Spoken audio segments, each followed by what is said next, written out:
Okey, ini adalah madu lebah dari hutan yang belum diproses apa-apa. Jadi sekarang saya tapis untuk dibotolkan. Nah, beginilah keadaannya madu tersebut dari hutan. Dan saya terus botolkan tanpa melalui apa-apa proses atau tanpa dicampur dengan apa-apa sedikit pun. Jadi madu yang sampai kepada anda adalah madu yang 100% seperti mana di dalam sarang. 100% seperti mana di dalam sarang. Ini biasanya saya biarkan beberapa jam untuk supaya madu tersebut turun. Untuk lebih jelas kita boleh tengok sini. Saya potong.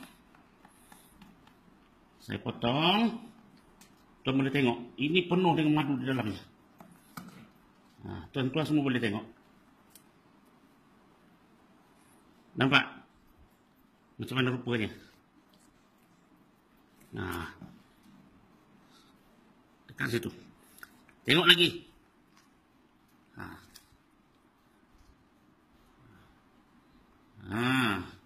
Tuan boleh tengok lagi. Sini pula. Ini sudah kering. Dia sudah turun. Sudah turun. Dan inilah biwek. Ataupun disebut juga dengan kepala lambu. Nah, tuan tengok. Ni.